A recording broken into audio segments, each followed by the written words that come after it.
Hello, everyone. Welcome. Welcome to this joint webinar, CICA and CoST. So we will start in a few minutes. We are waiting for everyone to connect. So Massimo, come fare, come... Please keep your microphone off if you're not speaking. Welcome, everyone. You can, of course, turn on your camera if you want. It will be nice for the speakers.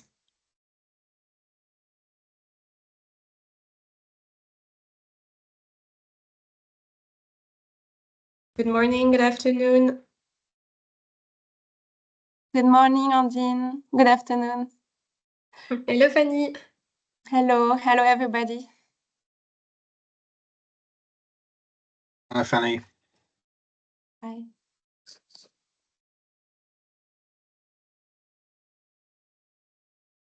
Okay, well, we are 60, so I think we will start. Welcome everyone. We are pleased to have you today for this joint webinar with CoST. So for those who may not know, CICA, we represent the contractors at the global level. And CoST, well, they will introduce themselves afterwards, but the Infrastructure Transparency Initiative works at improving transparency and accountability in the construction sector. So we have been working with CoST for several years now. And last year, we notably produced a position paper. I will put it in the chat afterwards if you want to have a look at it. And we are really pleased to pursue this collaboration, notably via this webinar today on the delays in infrastructure projects. So before introducing our colleagues from CoST, I will just do some housekeeping rules. If you're not a speaker, please keep your microphone off. You are welcome to turn on your camera, of course. And if you have any questions, you can use the chat or the questions and answer box, or raise your hand at the end of this webinar. We will have a Q&A session dedicated to it, so you will be able to ask your questions to our speakers. And okay, so as you may know, we are here today to talk about delays in procurement infrastructure. And well, delays happens regularly and it impacts a lot the expected benefits of the projects, but there are really few evidence of what actually causes these delays. And that's why CoST decided with the World Bank to study this topic. So they made a study on more than 500, almost 500 projects and in more than 12 countries to identify key drivers of delays in procurement projects. So I'm pleased now to introduce our speakers for today. So I will start with John, that you can see on the screen. Maybe John, if you want to say hi. So John is the direct program director at CoST, and is responsible for strategic development there. He is a specialist in UK and international procurement policy and governance in the infrastructure sector. So he has extensive experience in researching the interaction between infrastructure procurement and social development, as well as developing transparent procurement and contract policies for infrastructure. Our second guest speakers today is Maria, that you can see also on your screen. Maria, she is a senior policy and research advisor for CoST. So she supports CoST through the analysis and evaluation of program results, and she provides evidence-based recommendations to enhance governance in the sector. So she is a legal professional with expertise in construction and infrastructure, with experience in contract management, compliance, and dispute resolution. And last but not least, Amish, that you can also see today, is CoST Technical Advisor, and he supports the current and prospective activities of CoST. So it includes engagement with the stakeholders in government, private sector, and civil society, as well as the design and delivery of awareness raising and training initiatives. He has is a civil engineer, planner, environmentalist, and a trainer with over 45 years of experience working in more than 50 countries. So I think that you are in good hands today. And without further ado, I will leave our colleague from CoST the floor. Thank you, Andine, and thank you to CICA for inviting us to share some evidence about the drivers of delays in infrastructure. As Andine mentioned, the relationship with CICA and CoST is very close. It's very important to CoST, this relationship. We're, as I think most of you know, we're a multi-stakeholder initiative. Wherever we work, we're working with government, civil society, and the private sector. And contractors obviously have an important stake in this. And really that relationship was, as Andy mentioned, crystallized in a joint paper, position paper that was published in early 2024. And much of particularly what Maria will talk about later on really kind of illustrates some of the findings within that paper, some of the kind of critical points that are made as well. And I should also thank the World Bank. This study was done jointly with them within their governance and institutions team with the support of the Quality Infrastructure Investment Trust Fund, which is funded through the government of Japan. This will be an interactive session. You will have your opportunity to contribute this. Hamish, as you heard here, has a very long, impressive CV. He's also our Chief Mentimeter Officer, so as you'll see later on as well. So he's and helps with these. He's very good at these online surveys. So I'll briefly give you an overview of CoST and just really talk through the purpose of this session, and what kind of the rationale for this piece of work. And then I'll hand over to Hamish to take you through the surveys and really get some discussion going about your thoughts around, particularly from many of you, I'm sure, in the contracting industry, about how you perceive the drivers of delay. And then later on, both Maria and Hamish will talk through about the findings based on some analysis of 480 infrastructure projects, but also looking at some data samples and focus group discussion that we had as well. And finally, we'll highlight some recommendations that bring all the evidence base together. Next slide, please. So CoST was established as a not-for-profit in 2012. We're registered in the UK. Our board reflects our ethos of a multi-stakeholder collaboration with both government, private sector partners and civil society represented on the board. We're here to promote transparency and participation, accountability in infrastructure investments. And we now have 21 members across the world. And when we talk about members, this is governments. These are governments both at a national and increasingly subnational level.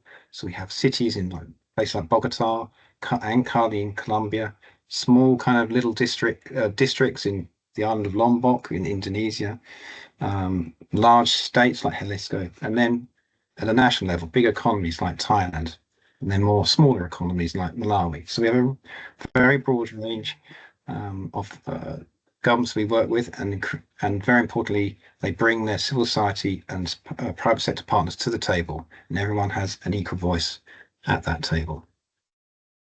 And it creates a community. We want to build that community to share lessons and ideas, plus technology. So we try to encourage our partners to develop open source technology, so data platforms that publish data using our data standard, to share that on GitHub so other governments can use that. And increasingly, we realize we have access through this network to data on thousands of investments. We're just finishing an annual review for the UK Foreign and Commonwealth Development Office. In the 12 months to 31st of March, we published data on about 10,500 infrastructure investments across our members with a total value of $6 billion as well.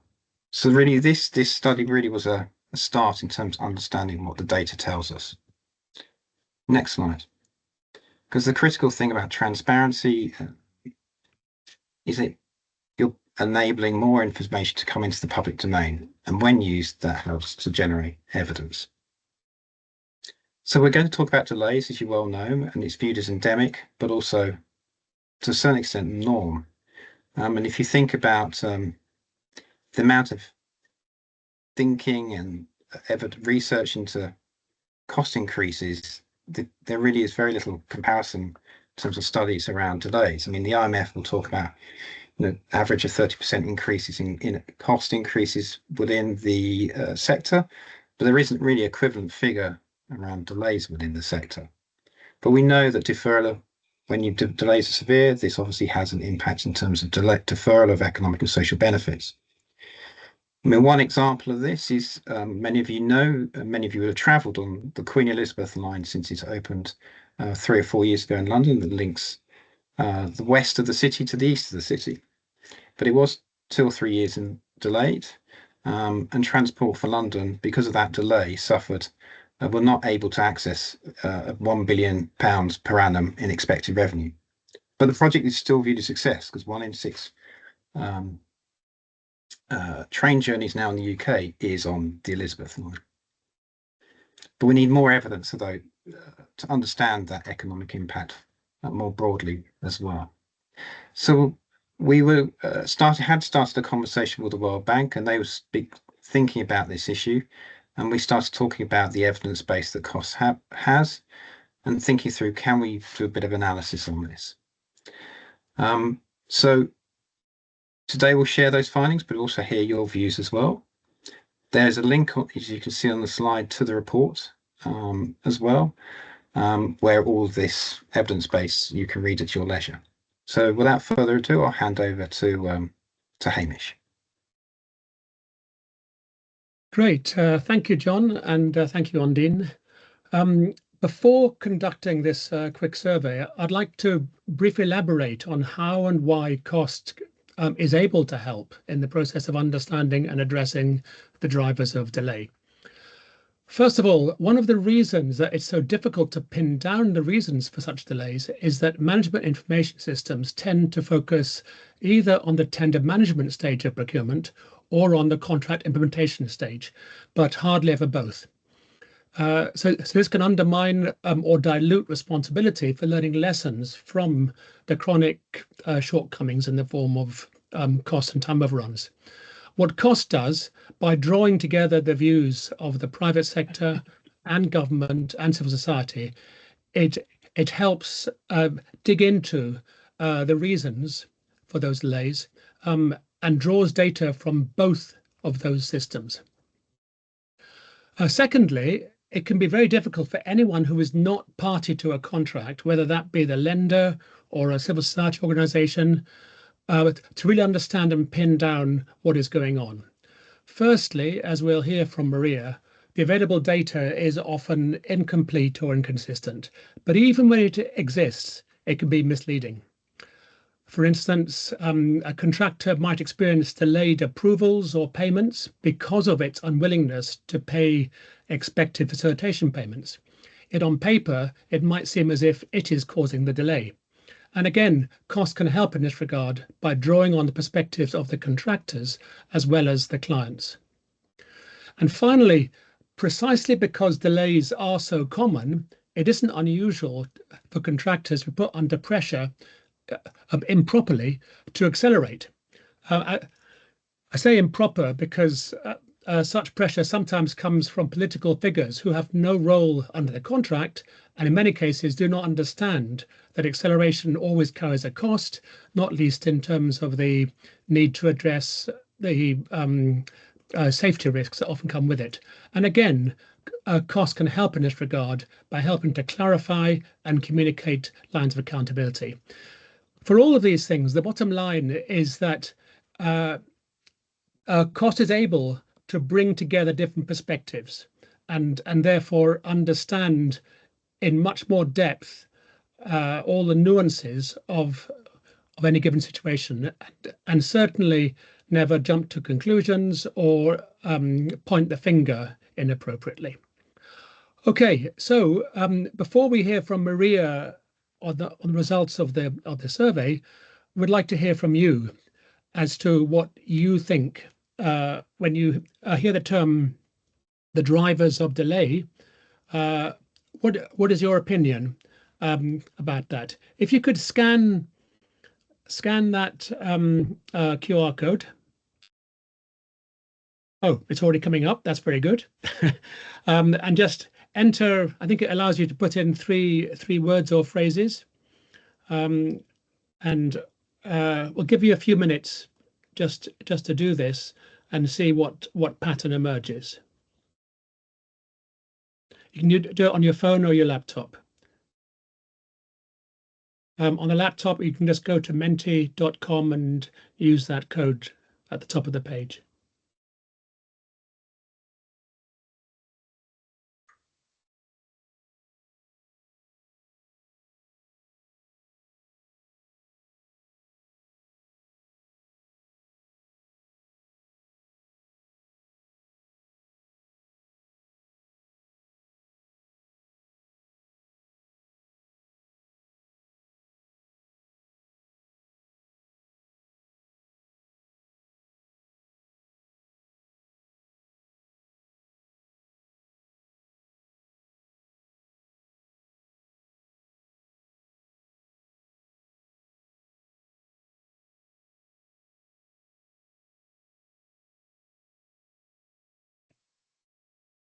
Okay, I think we can see a pattern emerging here. The biggest one seems to be planning or poor project planning, and that's planning in the sense of thinking ahead and preparing, not in terms of choosing between options.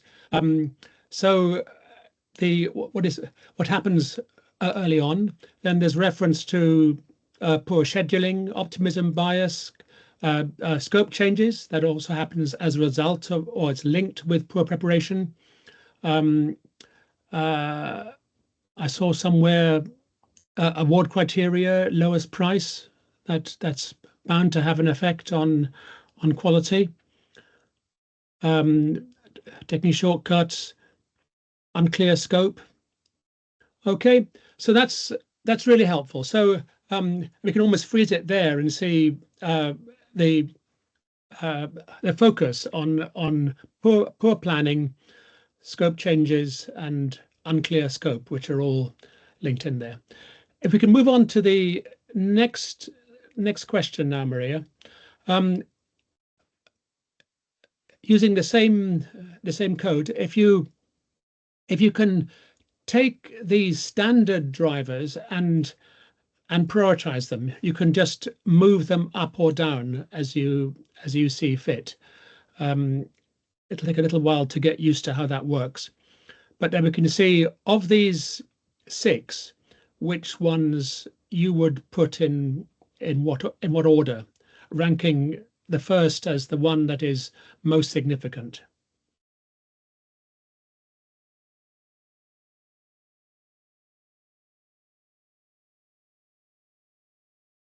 And if you want to elaborate on your thoughts on this, if you, for instance, think something really important is missing there, or you want to explain some context or something, you can always put that into the chat.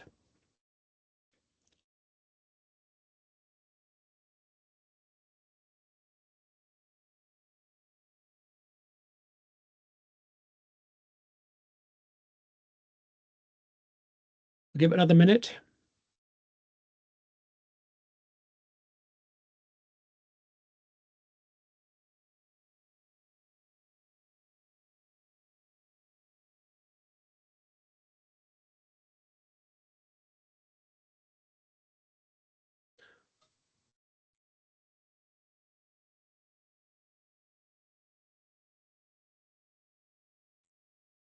Okay, that's taking a pattern there, and it's important to recognize, of course, that each of these isn't a standalone driver, because if you look at the top one, poor project and contract management, there's all sorts of reasons that lie behind that, to do with capacity constraints, funding constraints, resource allocation, and so on.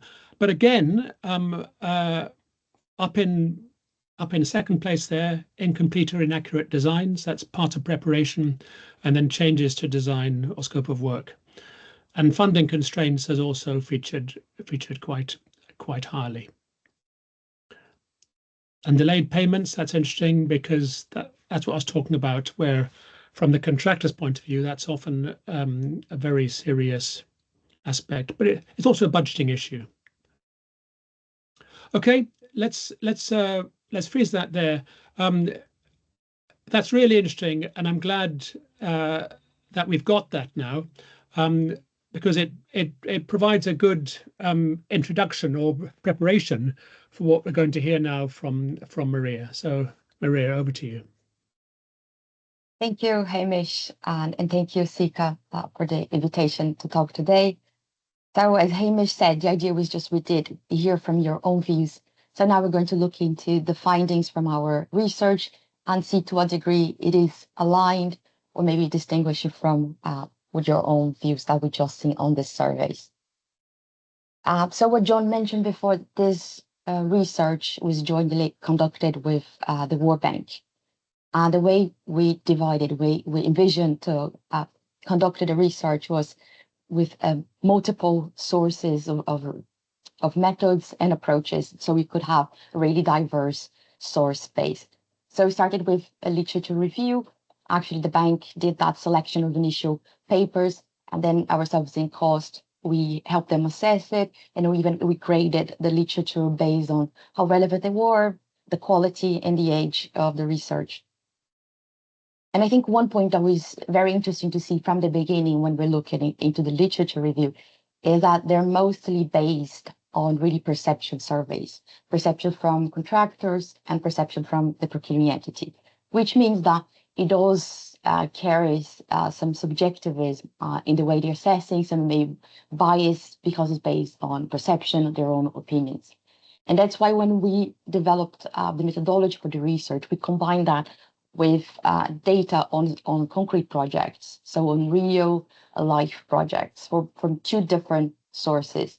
So the bank look at their own database, and from the World Bank and the Islamic base procurement data, and then carried the analysis on their database. And ourselves from CoST, we focus on our database of projects, more specifically 480 projects have been going through the process of cost assurance, which is an independent review from cost assurance teams in different members, and they do that in an yearly basis. So this was our database at the moment when we developed the research, and it was projects that went to this process of assurance between 2016 2021 in the total amount of public investment of almost $12 billion US.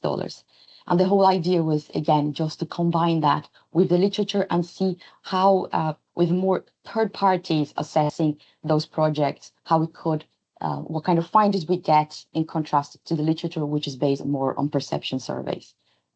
We also envision to look at open data platforms here, specifically in 3 of our members, Honduras, Uganda, and Ukraine. And the idea here was just for us to look and see how platforms, open data platforms, how they would be capturing, what kind of indicators you're using to assess and evaluate at the point of delays in projects. And to triangulate the findings, really reflect and refine the findings we did. We conducted several group discussions between ourselves as CoST members and also with bank procurement teams as well, which was a really rich conversation to validate the findings and better understand what the data was telling us.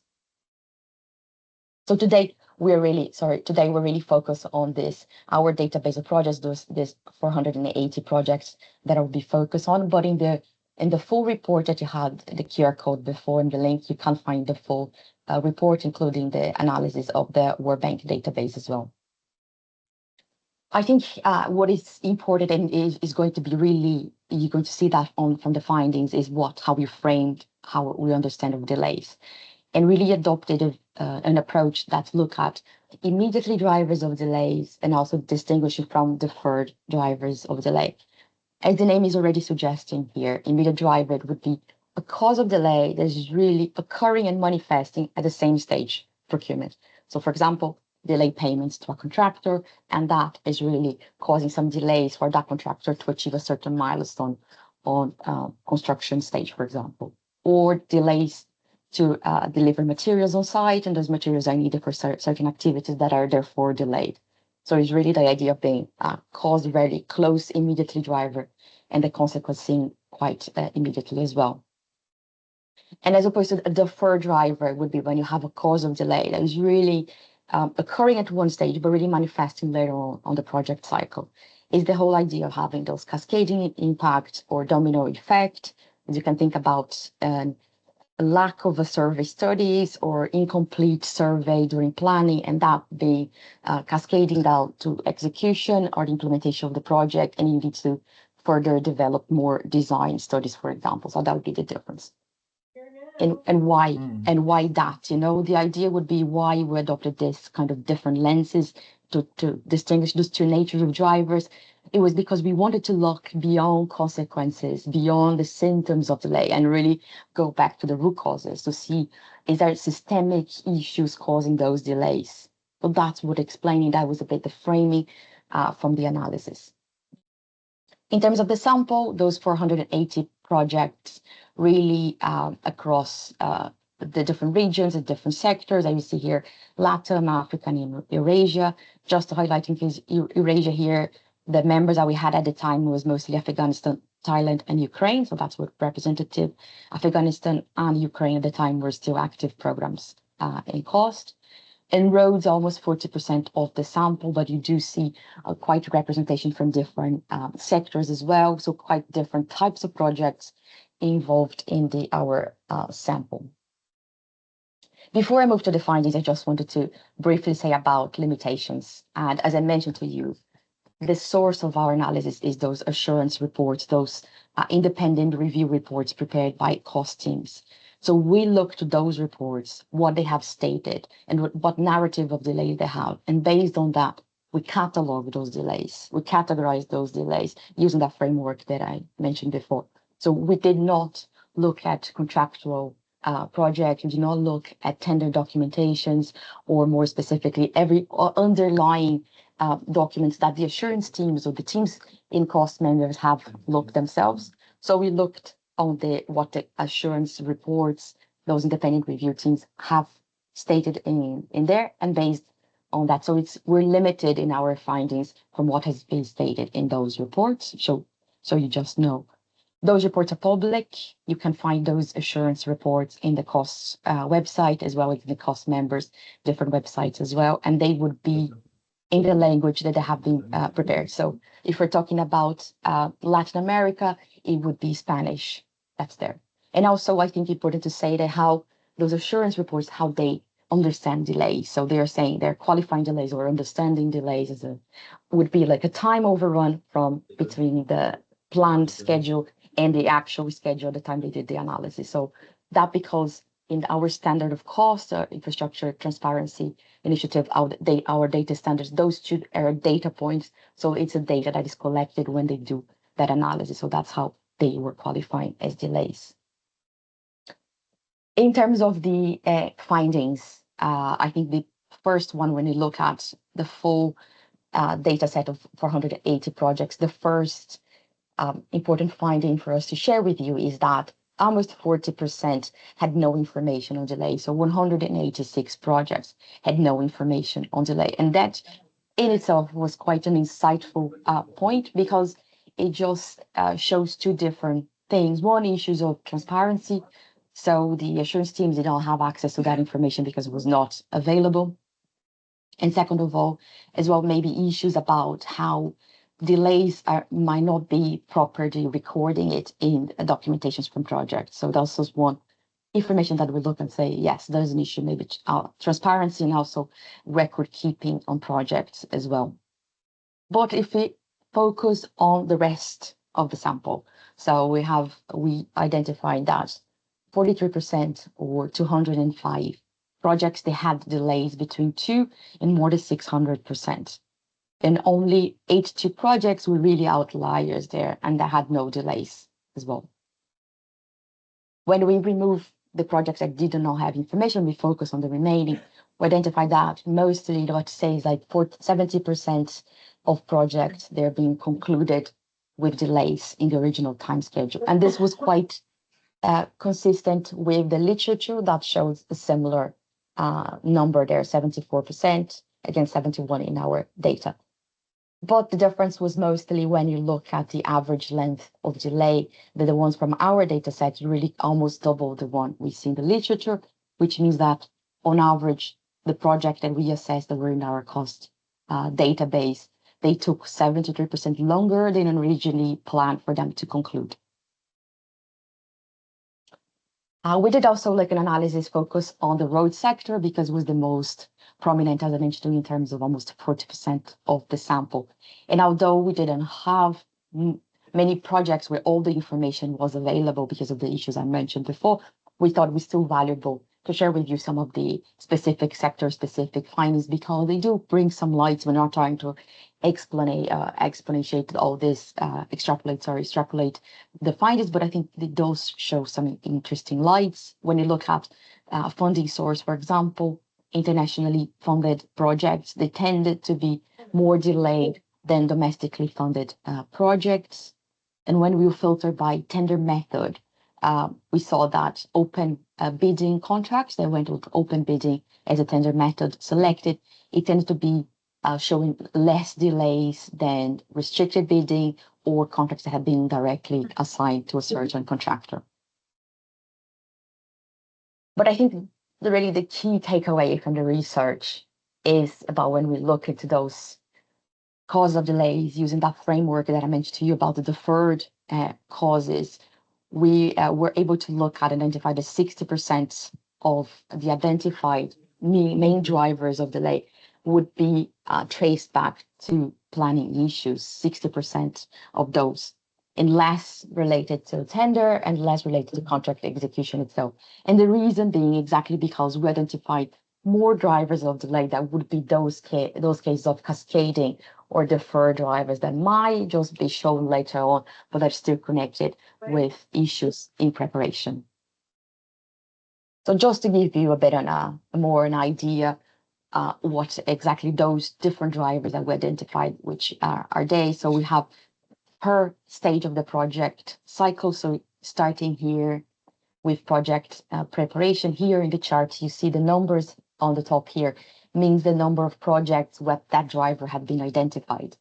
It could be that the same driver was present, the same project had more than one driver. So here we can't think about this. It could be concurrent drivers leading to the final delay assessed. But the idea was that we mapped and see how often those drivers would be recorded in those narratives in the assurance reports. So we see very clearly that design issues are showing very prominently. So design and scope change, incomplete, inaccurate designs, outdated designs, delays to approve designs by the procuring entity really showed with more prominence in the projects that we assessed, but also followed by all the drivers that were identified. So additional works because scope issues and there have to be adjustments in the bill of quantities, lack of feasibility in preparatory studies, issues to obtain approvals and site clearances and land access as well,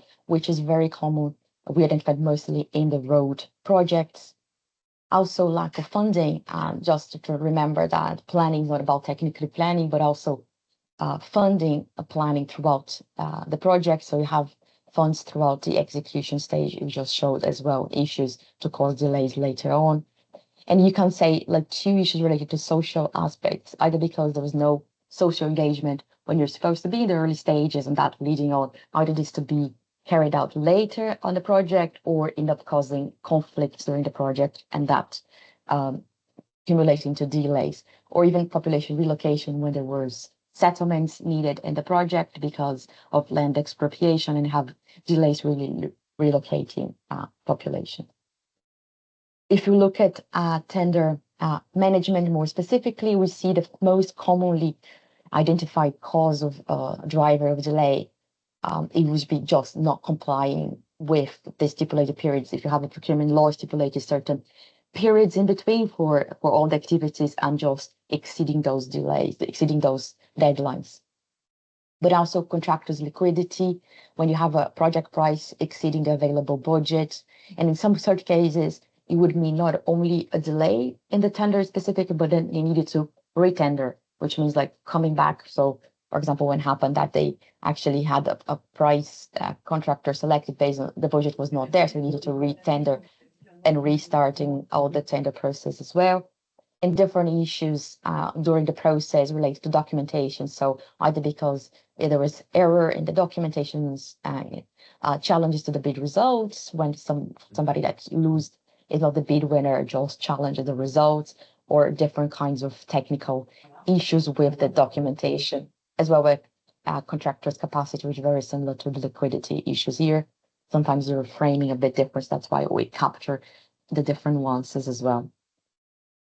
And finally, in contract execution, the most commonly identified mapped cause of delay from the sample was delayed payments to contractor.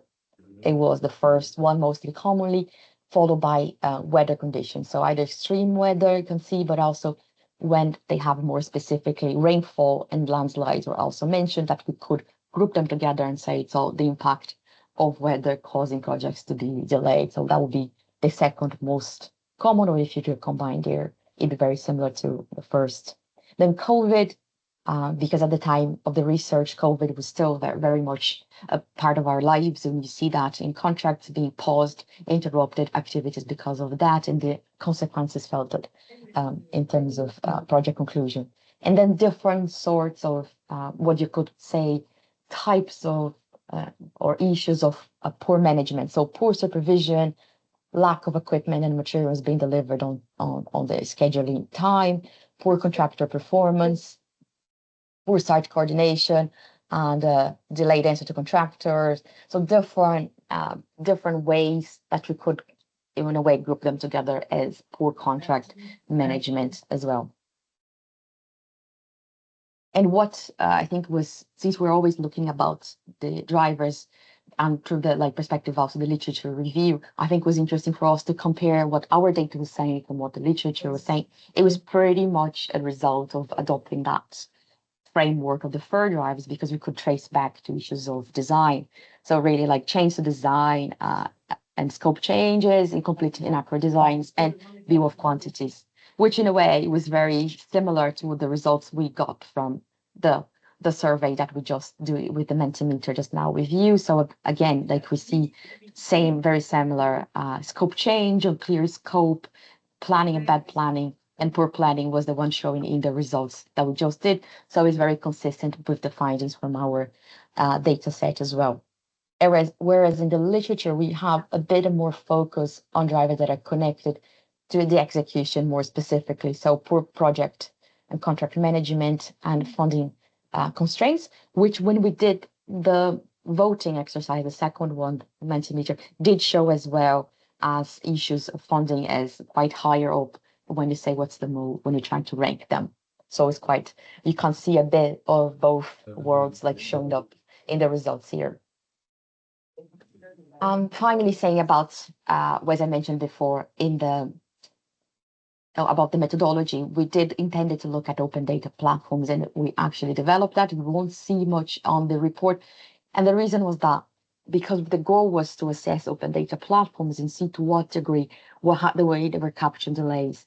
But we had some challenges in getting that information for two main reasons. So one, issues of the information not being available in the first place. So as something that Hamish just mentioned that before. So some contracts being awarded are not included in platforms, so it means that we're not publicly disclosed. We're not able to access and look at that information. And the second point was a point of standardization, which is sometimes the data is imported but not using the same formatting. So dates were not formatted properly, so it couldn't assess durations in terms of like a numerical value there. So that ended up meaning we did not carry that to full because of the challenges. So it wasn't impossible for us to look at data at scale as we initially intended, but it did show to us the importance of getting on our open data platform, maybe developing new indicators and see how much we needed to improve those platforms so the results could be obtained from those platforms. And finally, before we can open for a bit more discussions in terms of recommendations, what the report is saying. Here's recommendations from the full report, and you get more detail in the from the link we said before. But most of them, of course, they're speaking to the key finding about 60% being connected to planning issues. So meaning we need to get the planning right from the beginning, from the outset. Otherwise, this will cascade and will will impact in terms of project conclusion. So invest in project preparation, either just because reducing the risks, and in different ways of investing in project preparation, either to adopting contractual frameworks that will be help to manage risks, with collaborative working to really help build trust around project execution. Also, adopting risk registers. It could be a tool to help managers, project managers, and contract managers to keep projects on track, and also invest in capacity for delivering better project planning from the beginning.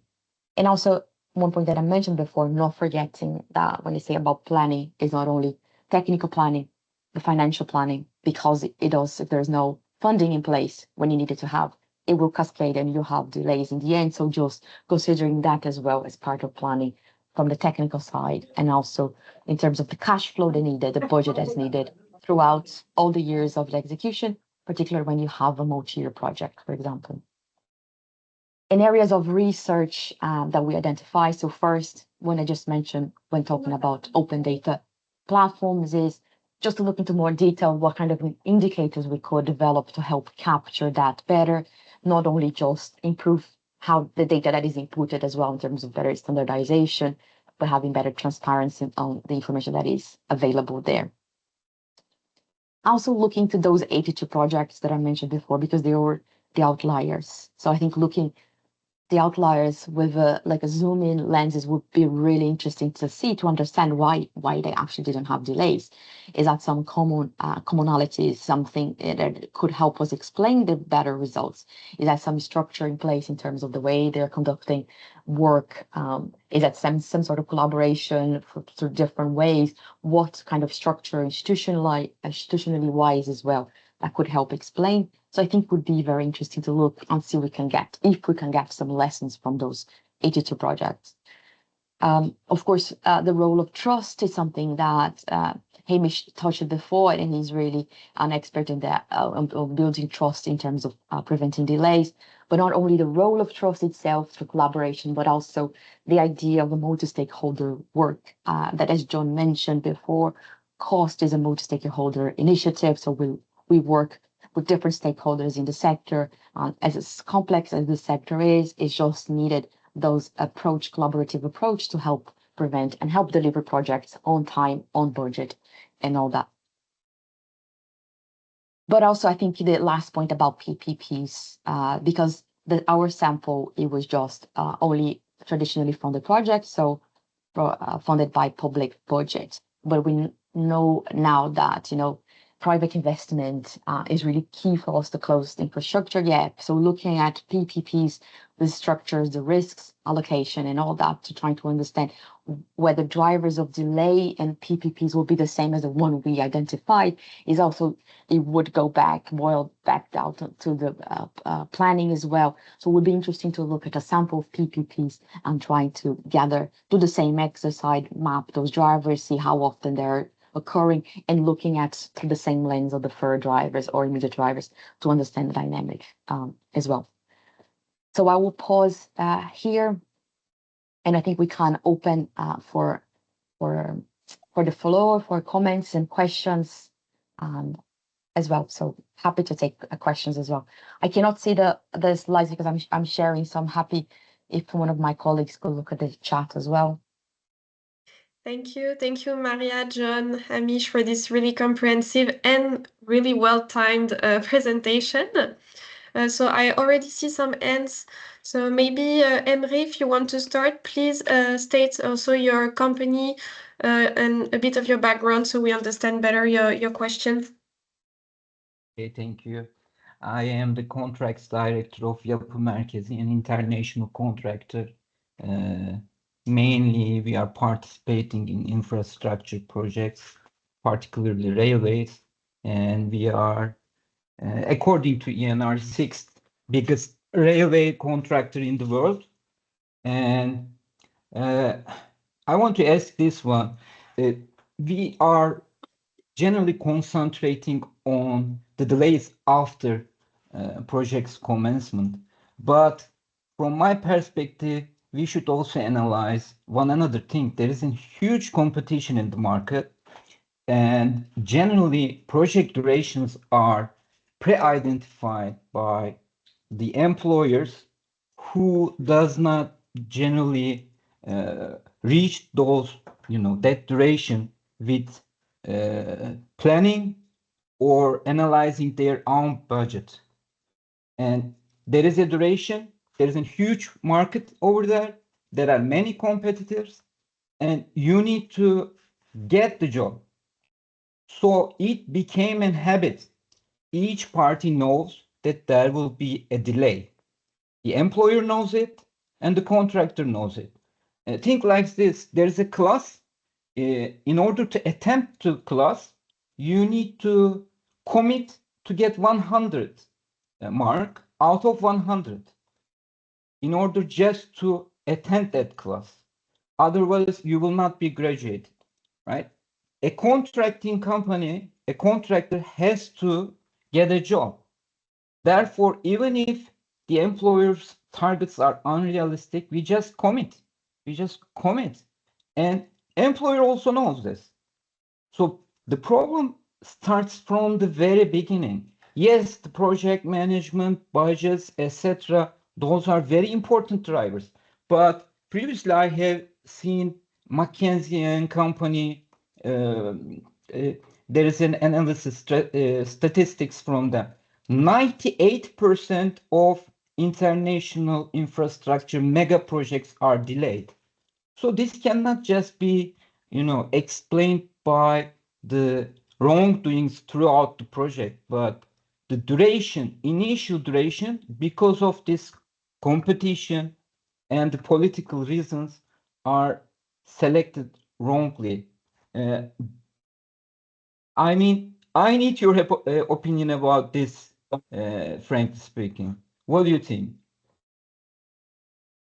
Can I chip in there? Emre, you've obviously thought about this. What do you think the solution is? Yeah, it is very, very difficult. But with this competitive and very low, awards in the end, very low profit margins, you cannot expect anything else. Big companies, let's say we are working in Sub-Sahara, who works there? Chinese, Turkish companies, and we have to, because we are taking this risk. You cannot see an American contractor there because they don't have appetite to take that risk.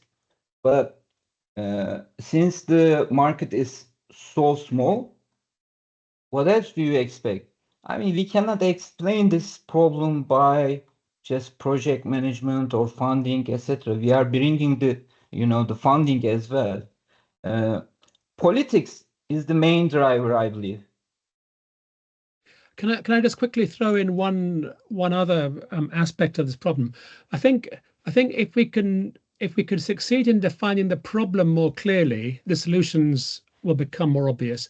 And one part of the problem for me, it goes back to this issue of lack of trust, because historically there've been lots of problems with such projects. Clients tend to get more and more prescriptive in defining what they want, to the point that I'm a consultant, but the client tells consulting firm who they should employ, basically, one resident engineer, two assistant, and this, and they define exactly what needs to be done and how it'll be done. So the problem then is to distinguish between an excellent proposal and a satisfactory one is perhaps 2 points in the evaluation, because everybody is told exactly what to do. So the idea of bringing to bear your experience and innovation and so on, for all the fine words, that doesn't happen. So even when there's a quality cost-based balance, it goes to the lowest price. And so it's driving down the price, driving down margins, and undermining capacity in the market. So that's just one aspect of that problem that you're describing. But maybe others have other comments on that. Yeah, babe, I would only add as well. I think one aspect that we see in the sector is the idea of the optimistic bias, isn't it? As that projects are planned with unrealistic deadlines, unrealistic milestones from the beginning, as you said. So it's just the way they structure from the beginning is kind of incorrect, and that reflects on. So it is from day one you're already behind schedule because the deadlines were not being calculated accordingly, which is like a planning issue, so to speak, because it hasn't been considered the amount of work needed or workforce needed and all materials and all coordination and all that.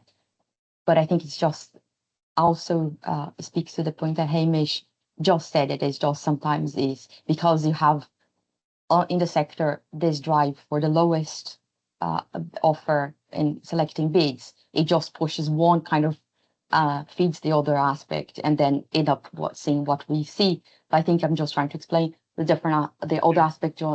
Hamish mentioned the fact that the lowest bidder seems to be always considered and getting based on price alone, and that it stimulates this optimistic bias in creating unrealistic milestones, or just two sides of the same coin, so to speak. So just adding this point. And just to go back on that quickly, there's a broader point here that in my personal experience working for a large company, when we were in a situation where the client expectation of timeline was ludicrously wrong, everybody knew it was wrong. If we ever pointed that out, we were just thrown off. So yeah. And we quickly learned you have to say, yes, we can do it. And then once you've got it. So that's not good. Now, the problem with that is that everybody in the market knows, as you say, knows the problem, but the procurement system doesn't reflect it. This is where cost comes to bear, because cost, in theory, if it's working well, it brings together all those perspectives to say, where there are chronic issues like that, let's talk about it in a sensible way and understand the issue. And I'm sure a lot of what you've all heard today isn't a surprise, but the beauty of it is that it now becomes data and not anecdotes, because it's conducted robustly at scale. We've got many examples within CoST where a cost report has made a recommendation about something which everybody in the sector knows is sensible. They already agree with it, but because it's now got a solid basis and it's endorsed not just by the private sector, but by government as well, then that leads to reforms. So that's one of the great ways in which cost can make a difference. Michel, you've got your hand up. Yeah, thank you for giving me the floor. I'm speaking here as chair of a working group with CICA on the good preparation of projects. In this exercise, I also worked with PIARC, the World Road Association. I must say I was a bit surprised by the fact that you did not mention an issue which is gaining traction, at least in OECD countries, which is permitting. And basically, I would say environmental permitting. And this probably coincides with the question of my colleague Shadi Khaled, who is still working with PIARC on these issues. We have reached a point in in OECD countries, where the OECD itself have organized last February a 2-day conference on the issue of permitting in infrastructure. And CICA is now chaired by a Chilean guy who entrusted me with the task of including this permitting issue into our working group on well-prepared projects. It's really gaining traction in many countries, and in France we have a project, A69 motorway, which has become a real nightmare because the project is half implemented, but eventually got a tribunal decision to stop the project. It's absolutely inextricable from a legal viewpoint. So I would suggest that you take into consideration this issue. You may have, I would not say a bias, but probably a different interest because you have worked with the World Bank and you're probably more interested in developing countries. But in OECD countries, I can tell you, this is really becoming a huge issue. Thank you, Michel. A few comments on that. The CoST data standard, since this report was done and analysed, it's become much more robust. More data is now in what's called OC for IDS format, which is much more consistent, and so easier to analyse. And also, there's an optional extra on that, which looks specifically at environmental issues. And so that's one of the aspects where more data will come through. But another comment on what you've just said, in developing countries, the environmental permit delays and the delays due to social aspects are a major factor why so many governments turn to the Chinese, to the IMPEX banks, Import-Export Bank funded Chinese projects, because one way or another, they find shortcuts for all of that. And I know that it's not that the Chinese contractors don't want to do things well from the environmental and social perspective, but it's that they see that the standard approaches as promoted by the World Bank and other MDBs tend to take so long that for the client governments, if they've got a choice between a project which will take 4 years until it actually starts work, or one that will take 1 year, they will be inclined to go for the 1 year. So there's complex factors there. But again, I from what I know, there's goodwill on all sides there. So if the right conversation can be had, I think a way forward can be found to avoid such delays. I suggest that we also consider the work performed by the OECD, and they have probably come up with a couple of analysis with figures that can be taken into account also on these issues. Yep. Thank you, Michel. John, you have a question? Yes, good afternoon. Thank you very much. Hello, everybody. Nice to meet you, Fanny, almost in person anyway, and nice to see you again, John. I'm English, based in England, and for about the last 20 years I've been acting as what in the FIDIC books is called a dispute board member. But in case you're not aware, we do concentrate mainly on avoiding disputes, and we meet people on site and try to get over problems. So I don't sit in anybody's camp, rather more for the project. And I think I have in mind a stakeholder who is often forgotten, and that's the end user. And that can often be the local population who may be awaiting the delivery of a project that's actually going to make a big difference to their lives. But when we sit round the table at a site meeting, not too many people mention the general public, who are often not as well off as a lot of the rest of us. The problem very often starts with the client who has unrealistic expectations. His application for funds to the lending bank are probably optimistic, and even more optimistic, probably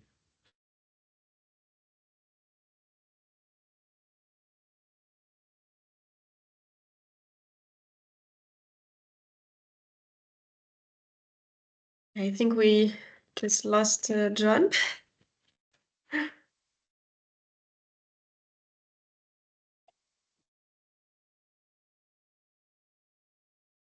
As we're waiting for him to come back, I mean, within CoST, of course, one of the strengths is that we too much, all right, too quick. Tom, we lost you for a while there.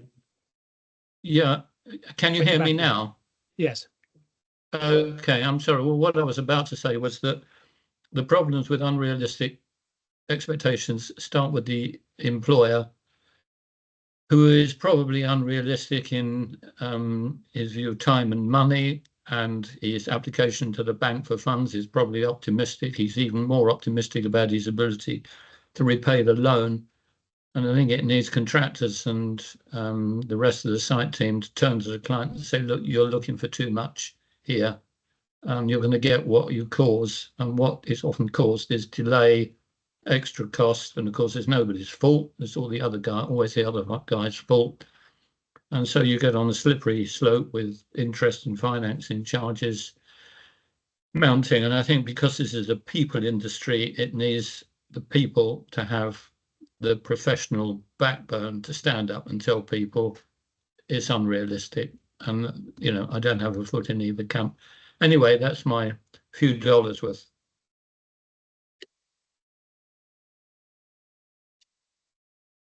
Okay, just to comment on that, what you're saying lines up very closely with the CoST approach, because we do try to give voice to the intended beneficiaries, and we also try to always ensure that a independent professional perspective is brought to bear. Yeah. But it can make a difference, but it tends to be patchy. And dependent on the particular program. Thanks very much.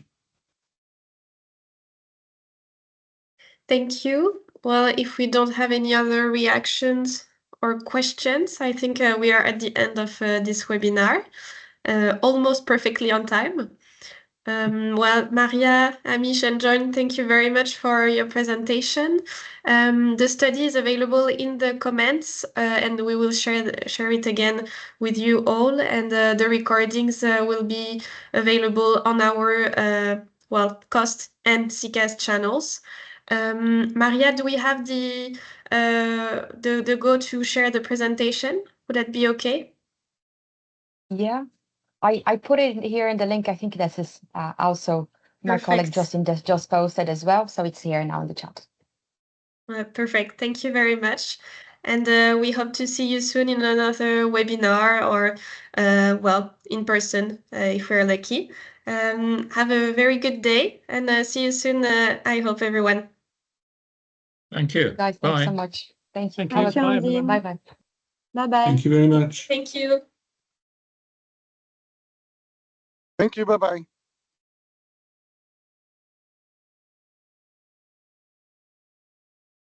Have a presentation.